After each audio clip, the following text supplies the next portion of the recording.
Vous écoutez le podcast Devenir écrivain avec Lucie Castel, épisode 134.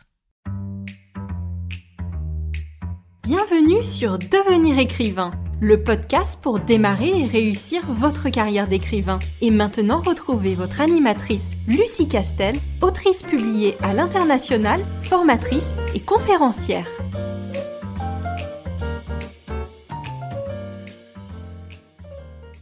Bonjour à toi, auditeur. Avant de te laisser avec l'épisode d'aujourd'hui, j'ai l'immense plaisir de t'inviter à une masterclass gratuite que je vais donner le 14 avril à 20h. Le masterclass portera sur 5 conseils pour réussir son roman. Et pour s'inscrire à cette masterclass gratuite, rends-toi à l'adresse suivante, licares.fr/masterclass. Je te laisse à présent profiter de l'épisode. Bonne écoute et à très vite.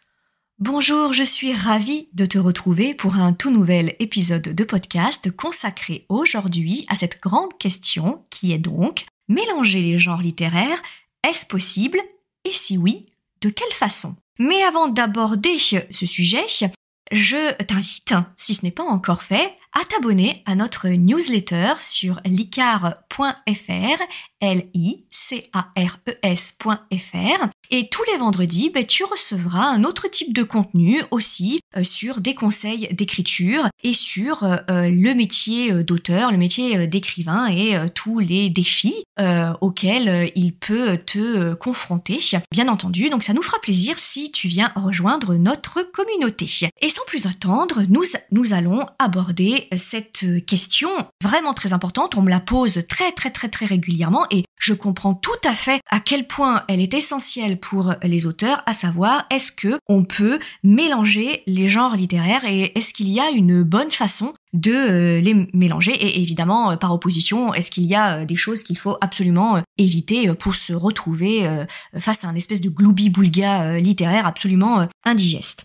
Alors, tout d'abord, avant évidemment de répondre à cette question de est-ce qu'on peut mélanger les genres littéraires, je rappellerai juste à quel point la notion de genre littéraire et évidemment de code de ces genres littéraires est importante. Alors elle l'a toujours été, mais particulièrement à l'heure actuelle où on a une grande variété des maisons d'édition, que ce soit en taille ou que ce soit évidemment par spécialité littéraire. Alors en fait, la question et la définition du genre littéraire, c'est-à-dire si on veut caricaturer un petit peu et surtout simplifier, beaucoup simplifier la notion, c'est en fait lorsque on remarque qu'il y a un motif narratif qui se répète toujours à peu près de la même façon, et quand ce motif narratif se répète de façon suffisamment conséquente pour former exactement les mêmes critères et la même vision d'ensemble, alors on dit qu'il commence à se former un genre littéraire. Et évidemment, lorsqu'on parle de motifs, c'est-à-dire qu'on parle de rebondissements, de personnages, de façon d'aborder l'action et d'ordre dans lequel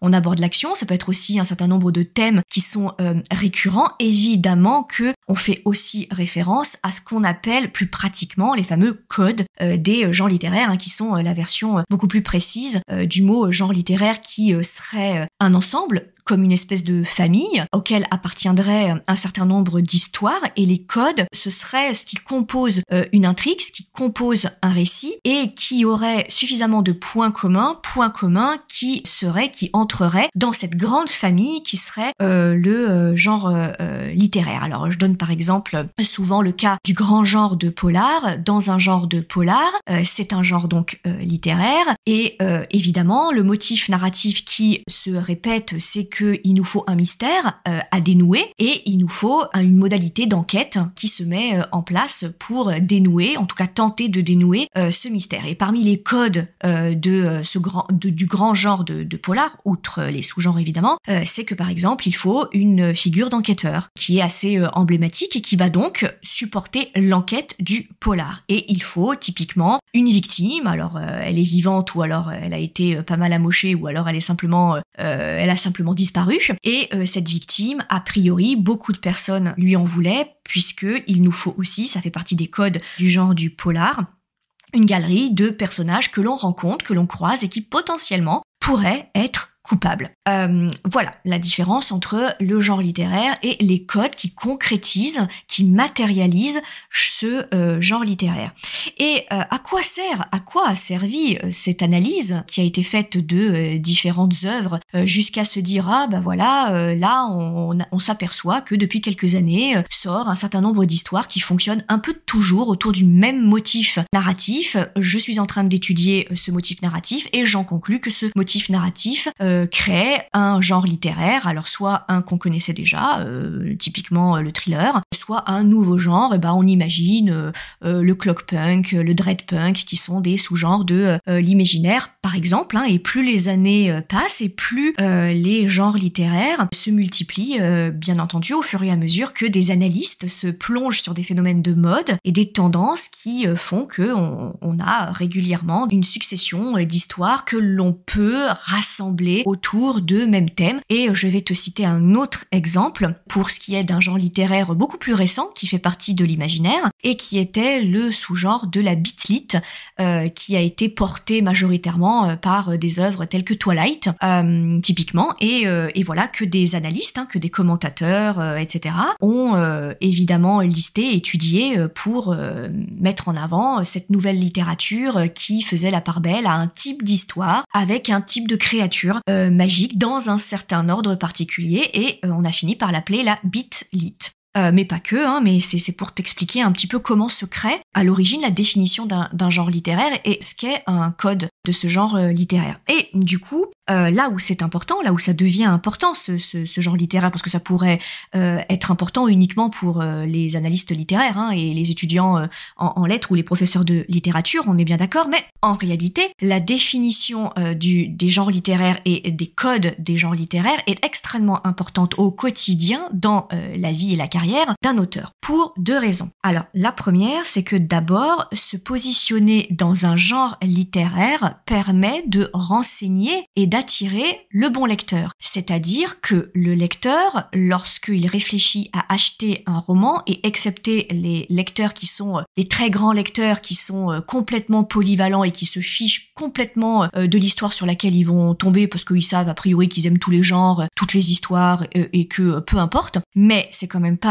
la majorité des lecteurs. La plupart des lecteurs fonctionnent avec des goûts particuliers, même en lecture, comme ils en ont au niveau culinaire, au niveau vestimentaire, etc. Au niveau cinématographique, c'est exactement la même chose. Et donc, ils ont l'habitude de lire dans les genres dans lesquels ils se sentent particulièrement bien et avec lesquels ils sentent une certaine connexion. Alors, il n'y en avoir qu'un seul. On a des lecteurs qui ne fonctionnent qu'avec un seul grand genre littéraire, et puis on a d'autres lecteurs qui fonctionnent avec plusieurs genres. Et donc, lorsqu'ils réfléchissent à l'achat, à l'acte d'achat, et c'est un acte qui est donc rationnel, parce que la bourse du lecteur n'est pas extensible, donc il opère un choix rationnel. Évidemment que au lieu d'entrer dans une librairie les yeux fermés et puis au hasard d'attraper un roman et de sortir et de payer et de se dire on verra bien sur quoi je tombe, évidemment qu'il va dans une librairie et il se dirige, tu t'en doutes, vers les rayons qui a priori lui parlent, c'est-à-dire les rayons qui sont organisés par grands genres littéraires. Et pour quelle raison ? Eh bien, pour lui faciliter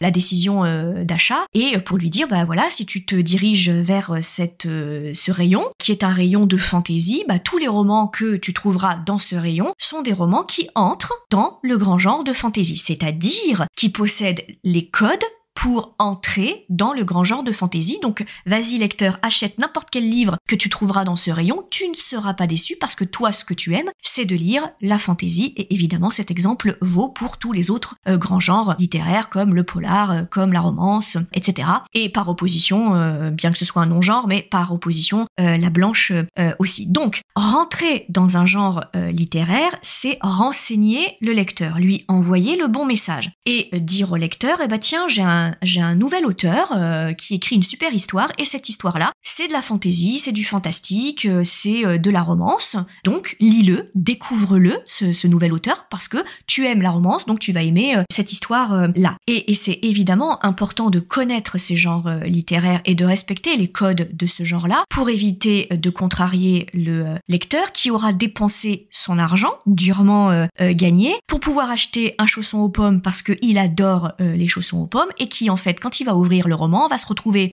avec un pain au chocolat, et sauf que il déteste les pains au chocolat. Donc oui, tu le sais, si tu écoutes ce podcast, c'est le retour de la métaphore culinaire, qui est l'une de mes spécialités. Et pour celles et ceux d'entre vous qui arriveraient, bienvenue dans ce podcast. Il y a une autre chose aussi très importante à retenir, c'est que la catégorisation en genre littéraire, concrétisée évidemment aussi par les codes, c'est que les maisons d'édition, elles ont un marketing parce que il faut justement qu'elles appellent le bon lecteur, donc qu'elles appellent le lecteur intéressé par leur collection. Et elles vont le faire de différentes façons, étant donné qu'elles ne peuvent pas dépêcher quelqu'un sur toutes les places de France avec un mégaphone en disant youhou, lecteur de fantasy, viens voir mes nouveaux livres, ils sont frais et ils sont bons, vas-y tu peux y aller. Qu'est-ce qu'elle va faire? Eh bien elle va utiliser un certain nombre d'outils marketing qui sont bien connus, notamment la couverture, le titre et la 4e de couverture, qui permet aux libraires et aux distributeurs de classer les livres dans le bon rayon, c'est-à-dire le rayon qui correspond au genre littéraire dans lequel s'inscrit le roman, mais aussi, une fois que le lecteur se trouve face au bon rayon, la bonne couverture pour renseigner le lecteur sur le type d'histoire dans le grand genre dans lequel il se trouve. Et évidemment, la 4e de couverture achève normalement de convaincre le lecteur qu'il ne se trompe pas et qu'il s'agit bien de ce qu'il pense être, c'est-à-dire une histoire qui se place dans le grand genre du polar ou de la fantasy ou de la romance, et quelle que soit évidemment l'histoire originale qui se trouvera à l'intérieur. Hein. Vraiment, on ne doit pas confondre originalité de l'histoire et code et genre littéraire. C'est-à-dire que le genre littéraire n'implique pas, et les codes du genre littéraire n'impliquent pas que toutes les histoires se ressemblent. Il n'y a pas de romance identique, il n'y a pas de polar identique, et évidemment, il n'y a pas de roman de, par exemple, high fantasy ou ce genre d'écrits qui se ressemblent. Ça, c'est certain. Donc l'originalité, elle ne se fait pas, évidemment pas dans le grand genre littéraire. Elle se fait dans le traitement de ton histoire et ta vision du monde. On ne peut pas comparer Dune au Seigneur des Anneaux. Pourtant, les deux sont de la fantasy, sont de la littérature de l'imaginaire. Alors après, des sous-genres de fantasy différentes, certes, mais ils sont tous les deux, ils appartiennent tous les deux au grand genre de l'imaginaire. Et pourtant, les deux histoires ne sont pas comparables. Les deux univers sont complètement différents. On ne peut pas comparer Percy Jackson et Harry Potter.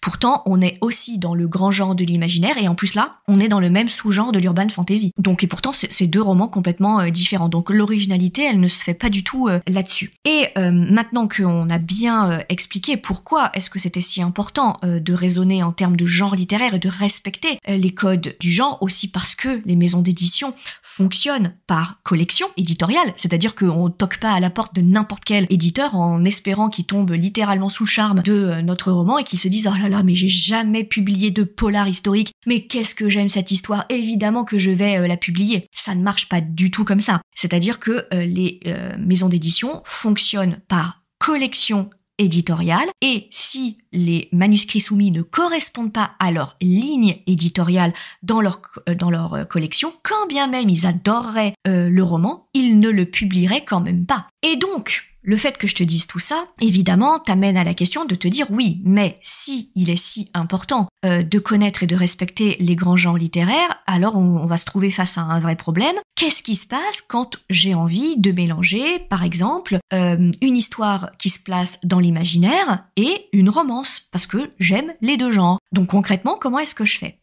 Concrètement, est-ce qu'on peut mélanger deux genres? Évidemment que les genres sont poreux. Évidemment qu'on peut mélanger les genres. C'est-à-dire que les professeurs de littérature, les analystes littéraires, pour des raisons évidemment historiques et intellectuelles, ont brossé la cartographie de ce qu'on est censé trouver dans un genre littéraire. Par exemple, dans le genre polar, on est censé trouver un mystère. On est censé dénouer ce mystère. On est censé avoir une phase plus ou moins d'enquête. Voilà, ça c'est le motif narratif qui fait qualifier l'histoire de polar.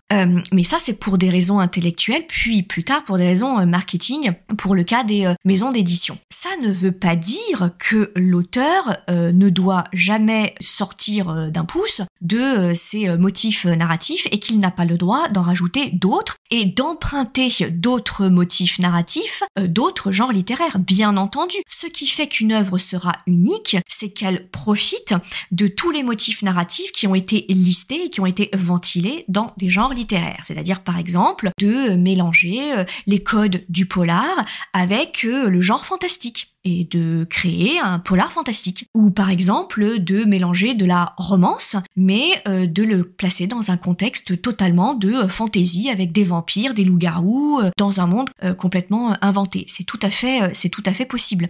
Donc, bien entendu, on peut mélanger les genres. Alors la seule difficulté, évidemment, c'est que il faut dire au lecteur et à l'éditeur quelle est la hiérarchie de ces genres-là. C'est-à-dire que ce qu'il faut éviter, et ça vaut pour absolument tous les enjeux et tous les thèmes abordés dans un roman, il faut hiérarchiser les codes, il faut hiérarchiser les genres et hiérarchiser les histoires. Par exemple, si je prends, admettons, mon thriller, admettons le genre du thriller, et je décide de donner un contexte un peu fantastique avec un élément plus ou moins surnaturel, plus ou moins important, etc. Donc là, on est bien d'accord que je suis face à deux genres littéraires que je mélange. Le genre du thriller et le genre de l'imaginaire, plus particulièrement le sous-genre du fantastique. C'est évidemment tout à fait possible. En revanche, il est important de hiérarchiser les deux genres et de se dire quel est le plus important dans l'histoire. C'est-à-dire que si vraiment, je devais trancher, je ne trancherai pas, mais si je devais trancher,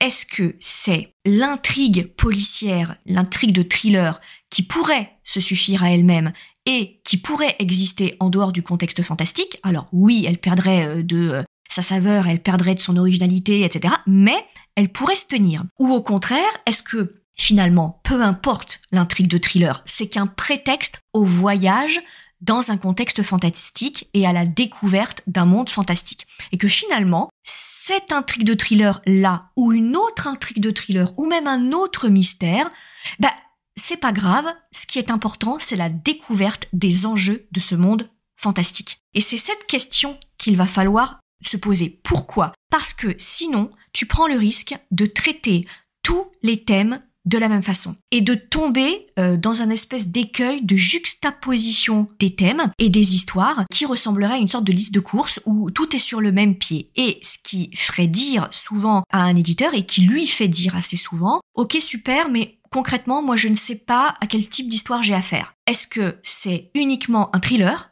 essentiellement un thriller, ou est-ce que c'est essentiellement un roman fantastique? Parce que là, très clairement, tout est mis sur le même pied et je sais pas à quel type d'histoire j'ai affaire. Limite, j'ai l'impression que j'ai affaire à deux romans et comme l'auteur n'a pas su trancher, il les a mélangés. C'est pas ça, une intrigue. Une intrigue, c'est le déploiement d'une intrigue principale en intrigue secondaire. Les intrigues secondaires portant l'intrigue principale, pour pouvoir petit à petit mettre en place la tension narrative qui permettra de placer des enjeux et de placer du suspense. Si j'ai l'impression que deux histoires sont parallèles et que limite elles pourraient exister l'une sans l'autre, de façon complètement indépendante, alors il se trouve qu'elles sont poreuses, mais finalement elles pourraient très bien exister l'une sans l'autre, je vais nécessairement diluer mon attention en tant que lecteur et me dire ok, mais qu'est-ce que je lis comme histoire en fait? C'est une extraordinaire histoire d'amour ou c'est une extraordinaire aventure dans un monde imaginaire? Et c'est cette hiérarchisation qui va faire que l'un des deux genres va être légèrement plus fort que l'autre. Et le fait qu'un genre va être légèrement plus fort que l'autre va permettre ensuite à l'auteur de choisir évidemment le bon éditeur. C'est-à-dire que si toi, ce qui est vraiment important, c'est le contexte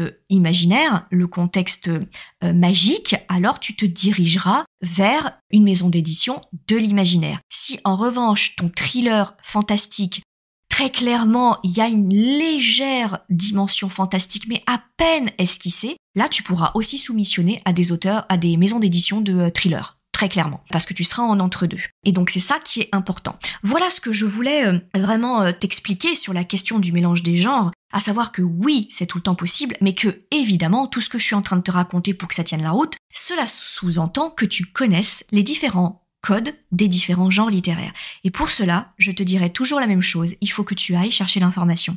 Il faut que tu ailles te former et que tu connaisses les codes des grands genres littéraires, pas des sous-genres. les grands genres suffisent largement. La plupart du temps, les maisons d'édition ont des collections dans les grands genres et après elles se spécialisent dans les sous-genres. Donc tu ne risques pas de te tromper. Mais c'est important que tu deviennes un spécialiste de l'écriture de ta plume et un spécialiste de ton propre genre pour qu'ensuite tu puisses jouer avec les codes des différents genres. Encore faut-il que tu les connaisses pour que tu puisses montrer à l'éditeur que tu sais ce que tu fais et que tu mélanges les différents codes tout à fait sciemment. Donc, je ne saurais trop te recommander encore une fois de te former à cette écriture et à ce savoir des codes. D'ailleurs, dans la formation Devenir écrivain projet best-seller qu'on donne 3 fois par an, on a tout un module de plusieurs heures sur les codes des grands genres littéraires parce que c'est vraiment la base de connaître ces codes et ces genres et si possible, et je dis si possible en réalité je devrais te dire à tous les coups, il faut lire les classiques ou en tout cas les derniers romans sortis dans le genre dans lequel tu veux écrire. Voilà, j'espère que ces conseils t'auront été utiles, en tout cas assez rapidement, pour te soutenir dans ton projet d'écriture. Et en tout état de cause, je te dis à très très vite pour un tout nouvel épisode de podcast.